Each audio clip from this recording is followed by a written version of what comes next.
final tipping point was me getting fired, let go of a bartending job I was at. And by the time I got fired, I was working the best shifts, was making a ton of money back in 2000. I was going in my senior year of college, and I got that phone call when I was painting, and they're like, "Hey, you're fired." I was like, "What?" I remember my heart just sinking, and I was like, "Man, I'm going into my senior year. I've got everything was kind of on cruise control." Went to class the next day. I'm sitting in biomechanics, and I got a phone call from Multi-Venture Properties. And we had given them a bid that year through a friend to do some painting. And they're like, "Hey, if you can get this done this year, the board will, accept your proposal." And it could have been more than 20 grand, but back at that time, that was like huge money. I mean, huge money. And I just sat there and I was like, you know what? If I can be replaced like that for a place that, I thought I was friends with the owners, and they would, have me do extra stuff and work on their house and whatever it was, like, it didn't go any deeper than that. They were never going to look out for me. So I was kind of like, all right, man, I really have to look out for myself. And I was like, you know what? As much as I like working, I have to do it for myself. Like it was, and I never thought of myself as being a business owner, or entrepreneur, or anything like that. Like I enjoyed kind of working alone and stuff like that. But growing up playing team sports, I liked the camaraderie of a team. So I just picked my books up and I was like, you know what, man, that's it. I'm never going to work for anyone. And I was like, I'm just going to go on this thing full-time painting. And all the businesses I chose, like painting was just like so obvious because I was doing it in the summer, and we had kind of started a little business, but it wasn't incorporated. We had a trailer, maybe a couple ladders and maybe a sprayer, and no Sure. marketing, nothing like that. But I just was like, screw it. So we painted that exterior and made a little money, got through the winter, started doing some insurance work that we got referred to by our paint rep and our store managers and stuff like that. And then it kind of started off in that, like, I would walk neighborhoods that I grew up in and hand out flyers. I would ask, Yeah. people's parents, friends, and stuff like that. I mean, the typical thing where it's like, I asked for it. I asked for work, and I was still pretty young. I was like 21, 22.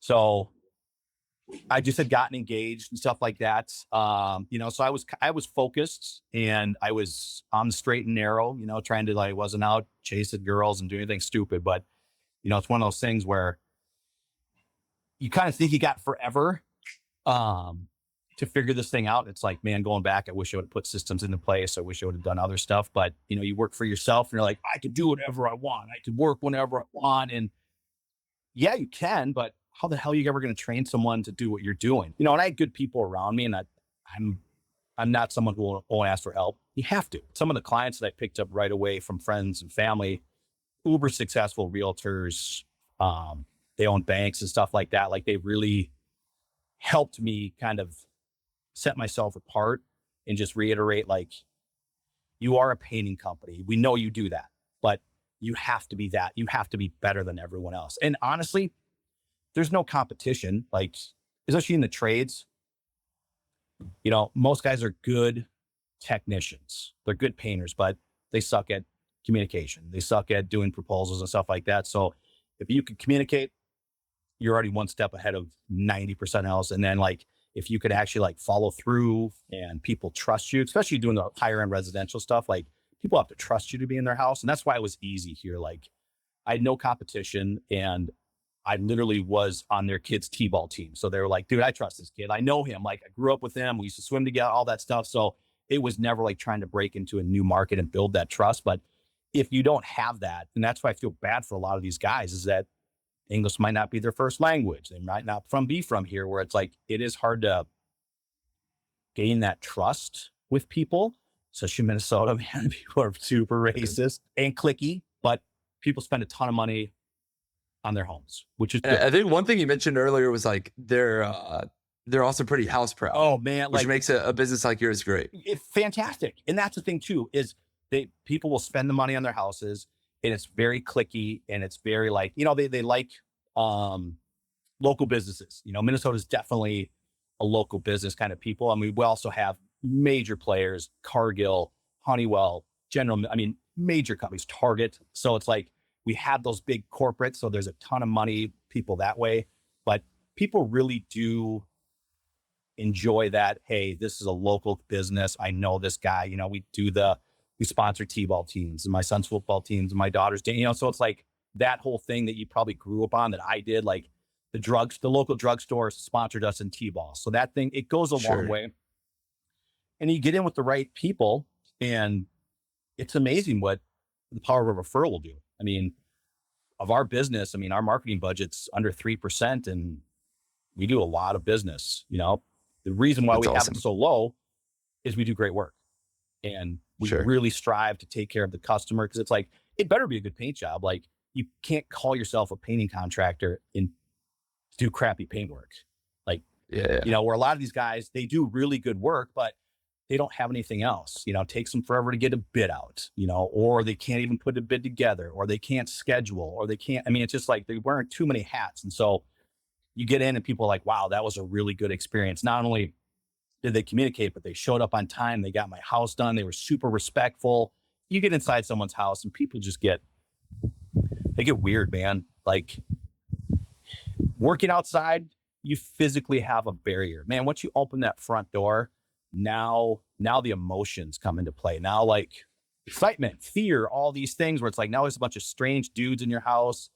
I want to know, like, once you're in my house, can I trust you? Can I make sure you don't go through my wife's drawers? Can you make sure you're not stealing change off the countertop, or, leaving the utility sink on and flooding my basement? All these things come into play, and someone always has a story of, like, the last painter, the last guy that worked on their house, is peeping around. And it's just like, not to say we're perfect, but man, we try to not make those mistakes. We all have stories of, like, picking out colors. I did it one time and I'll never do it again. Like, I remember it was a yellow house. Her name was Jamie. Never met Jamie's husband, painted her this really nice house, exterior yellow, and she was super happy. And the husband came home and was like, this is the dumbest color. Who would ever pick out something so stupid? And she looks at me and she goes, Matt picked it out. And I was like, well, we picked it out. Like, and I just remember, I was like, you know what? This is a learning moment. I'm never picking out colors again. Like, I'll give you the best service, the best warranty, the best everything. But that color, that's on you. If you don't like it, we'll repaint your house, but I'm not paying it for free. So it's like, so we work with a lot of designers and stuff like that, but people always laugh. I'm like, we could care less what color you paint your house. It's not what you're paying us for. Like, if you want to paint your house bright pink, fine. I don't care. But I'm going to tell you what's the best product, best sheen, and I'm going to warranty it. Everything else, that's on you. So before we get too deep, I want to give a quick introduction. So Matt Carlson here is the owner of Carlson Painting, based in Minnesota, but they have multiple locations, one in Indianapolis, one in Park City as well.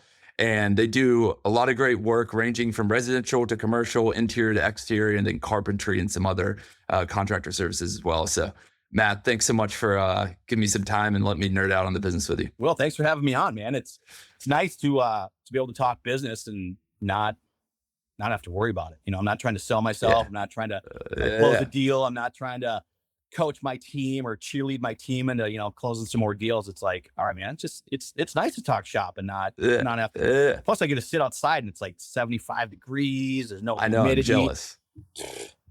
Yeah, we have a window here in Minnesota of like 2 weeks, and after that, it just sucks. Yeah. One question I had when you were sharing the origin story, what was the moment where it felt like, okay, I haven't signed myself up for a job, and now I actually own a business? I'm too much of a hustler and hard worker, where I think it really wasn't until like the first full year, I think we went into the winter. It's like doing this business, especially if you're in the residential, like May through November, you should be steady. There's enough work. There's enough demand. We already have Mother Nature that forces people to make those decisions. So it's like, hey, if you want your house painted, you can't sit on this thing forever. Like, you got to do it. And so it wasn't until, I want to say, our first kind of full year we got into it. We stayed busy enough, but the wintertime, it just stopped. Like, there wasn't anything coming in. And I remember, and I was like, okay, this is fine.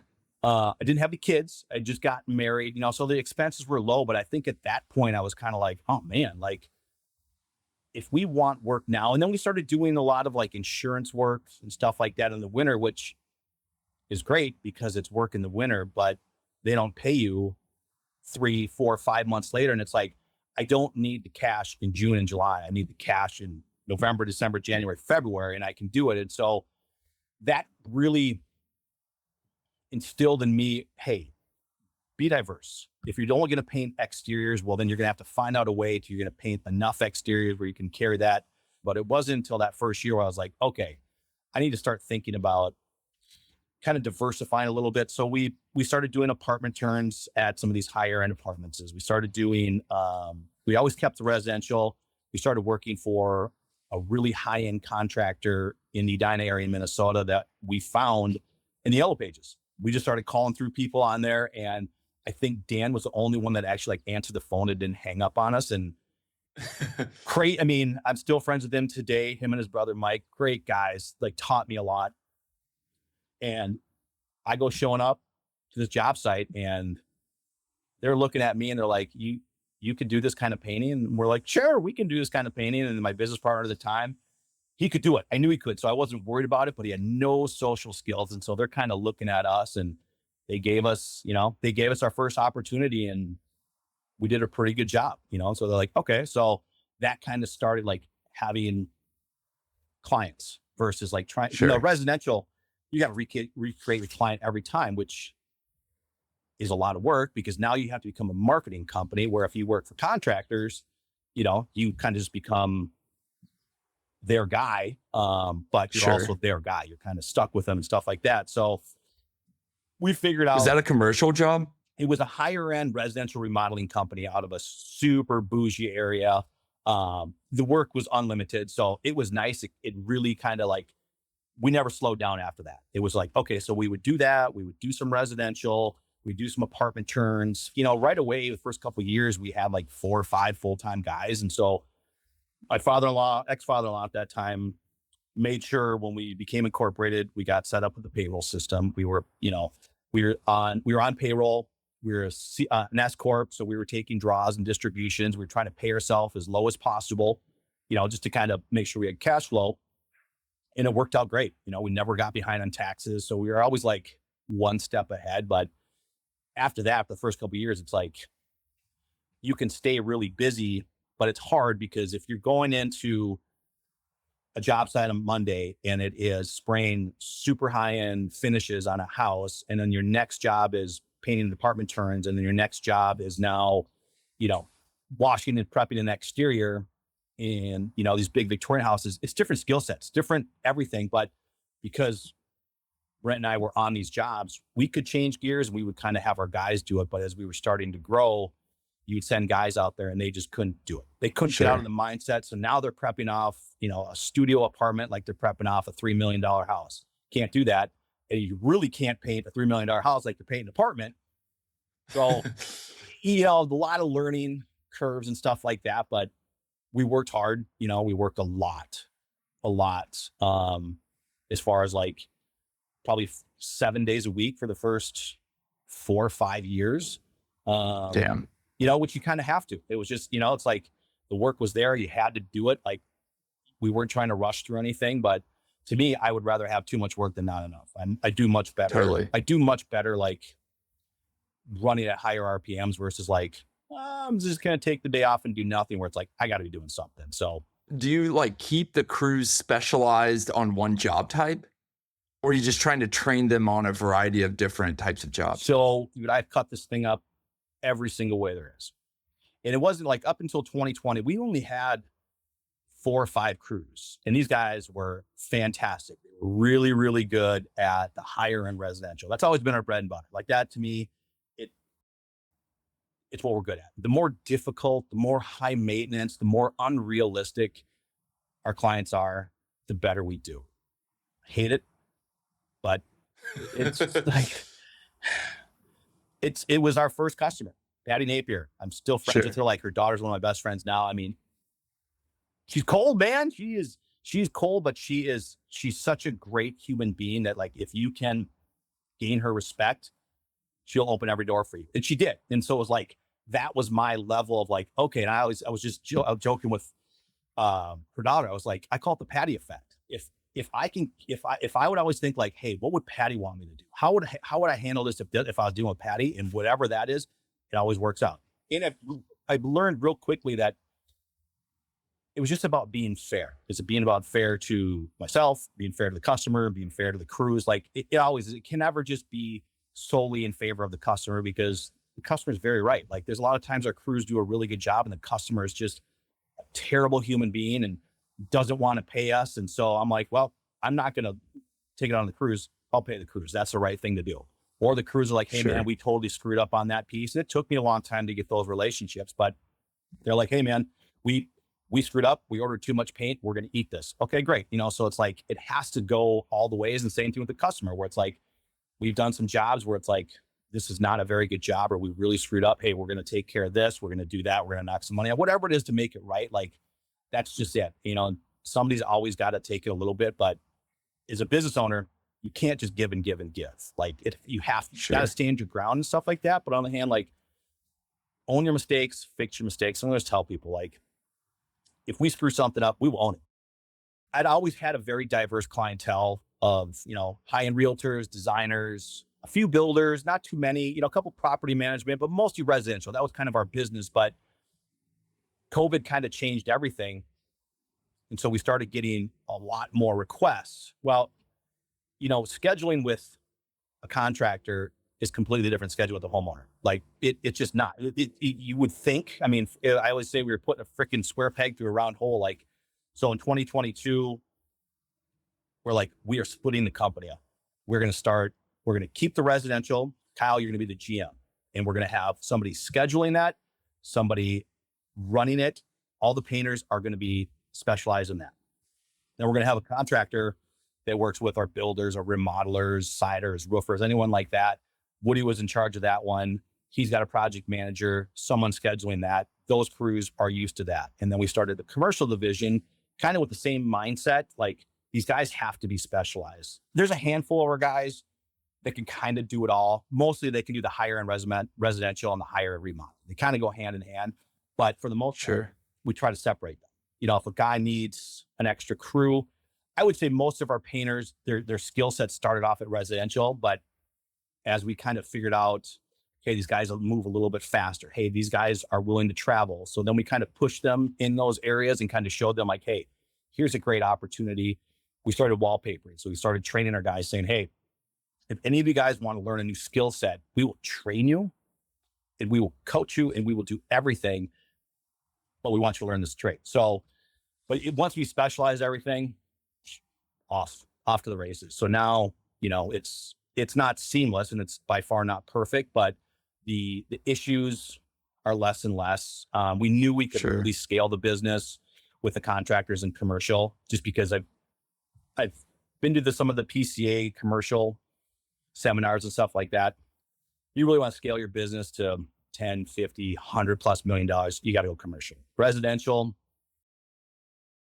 you can really scale it, but there's a couple guys local, man. I would never say I know them, because their service sucks. They treat the crews like crap, everything like that, because they have to keep recreating that customer. So they got this huge marketing budget. No, I knew, hey, and it just presses your margin on the other stuff. You see it too, because now you have this giant machine and you're trying to get as much work as done as you can. You got a fixed period of time. There's only so many painters out there, and 90% of them suck because no one's trained them on how to be a good painter. And these guys are beating up their subs because they're greedy, I guess is all I really could say it is.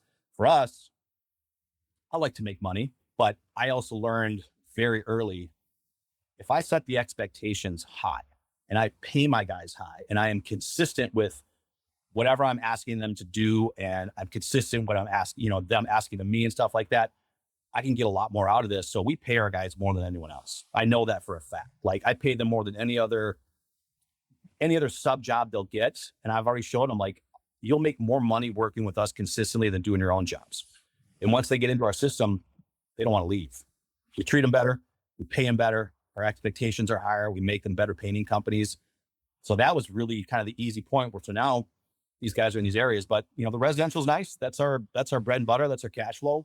But the other ones, that's where the real scaling. A lot more runway. Yeah. How do you deal with training them on the less technical parts of the job? So obviously there's like painting and how to do it based on whether it's, residential or remodeling with a contractor or commercial.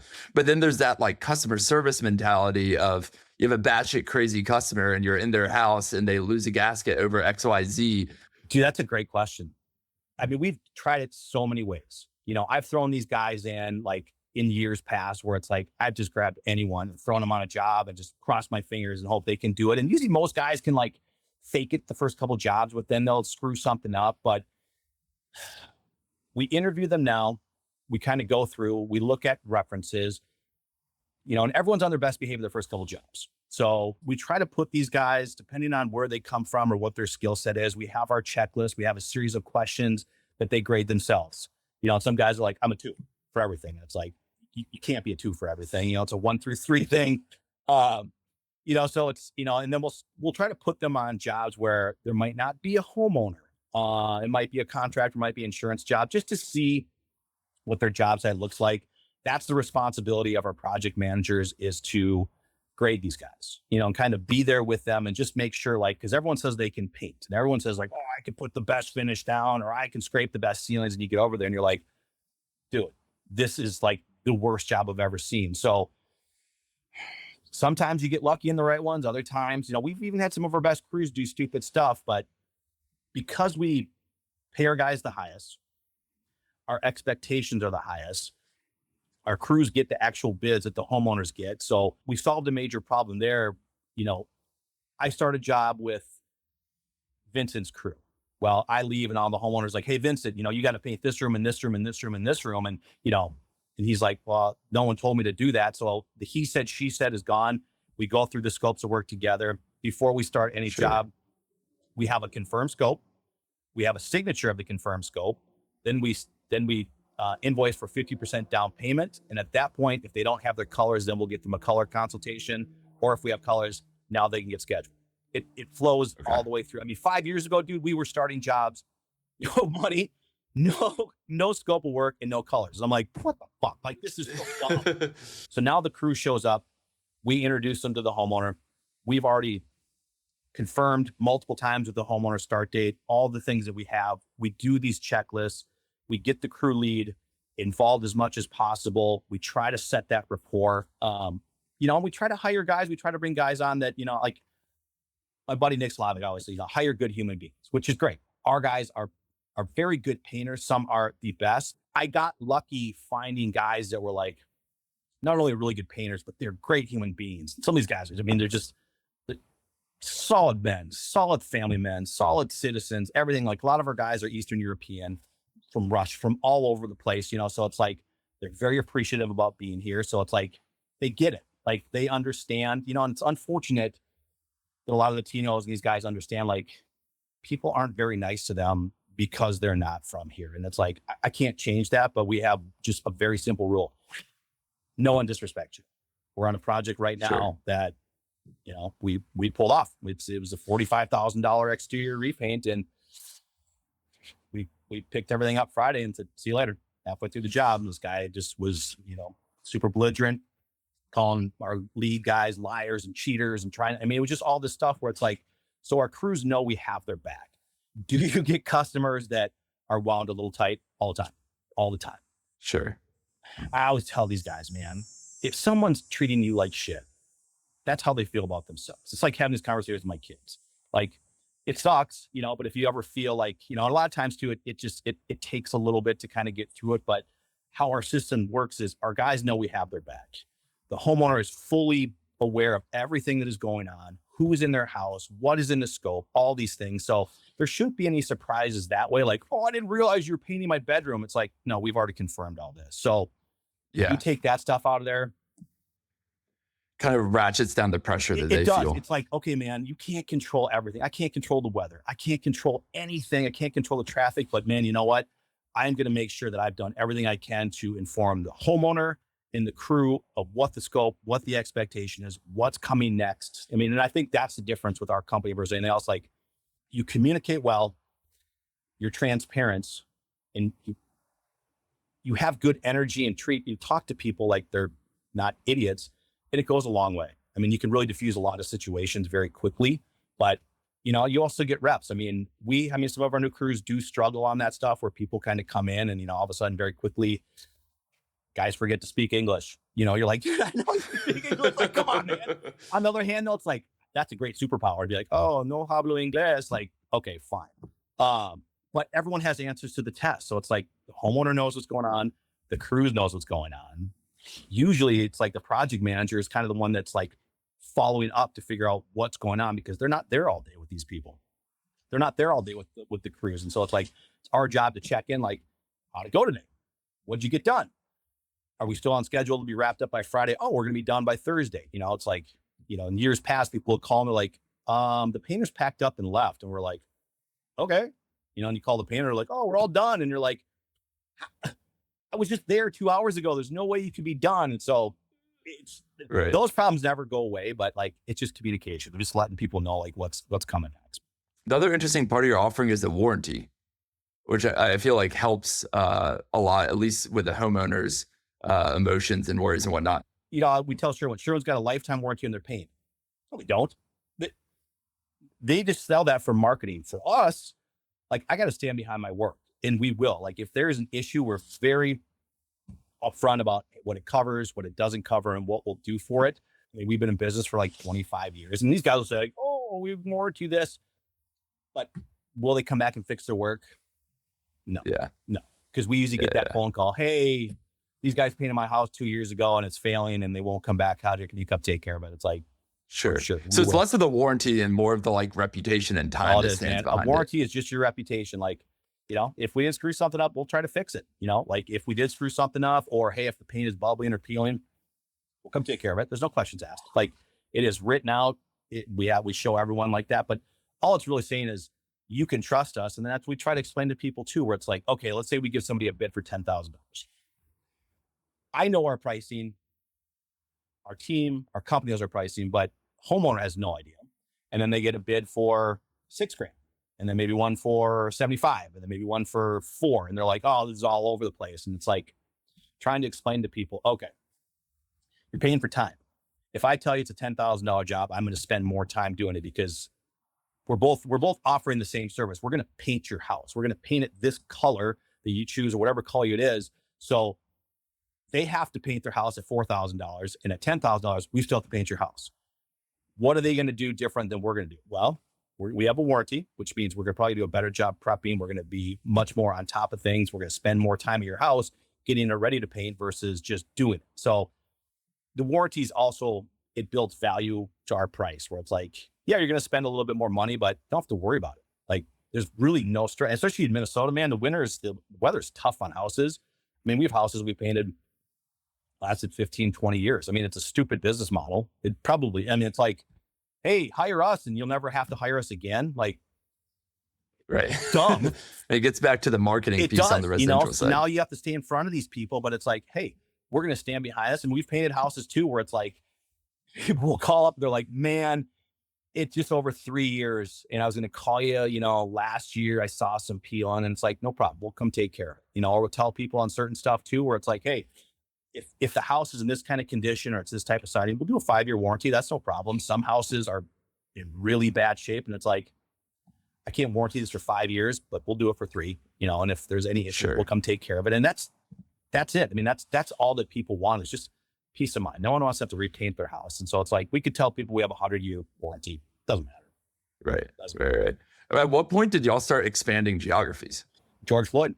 Was that 2020 or 2021? I want to say 2021. I think that's what it was. We got through COVID, and the phone was just ringing off the hook. And it was interesting where our office is, our demographics. People were like, do not wear a mask to my house. Get in my house. Here is money. Paint. So it was like, okay. And then you would drive closer to the city, or in the city, and it was like, don't come near my house. And they still wanted you there, but it was just like, it was so challenging to try to navigate that whole thing, where we're like, okay. And you could really feel the difference of like the energy inside the city was kind of boiling, was getting into a really bad spot. And so we're like, okay, like, this is fine. we've always focused more of our work in the outer ring, the outer suburbs. That's just where our clientele is. We do work in the city all the time, but it was just, okay, we'll stay out here. Then the news came on, man. And it was like, I remember watching it. And I was like, that's our city, dude. That's uptown. That's like everything that I grew up. I lived there forever. And it was just like, it was so bad watching that happen. I looked at my wife and I was like, if this doesn't be contained to the city and this comes out to the suburbs, like, we won't have any business. Like, these people, like, the people will just leave. I mean, there's plenty of money out here where people are like, I'm gone. So I had friends out in Utah. I'd been going there for years. Great place, man. I mean, Park City's fairy. I mean, it's just like, it's not real life.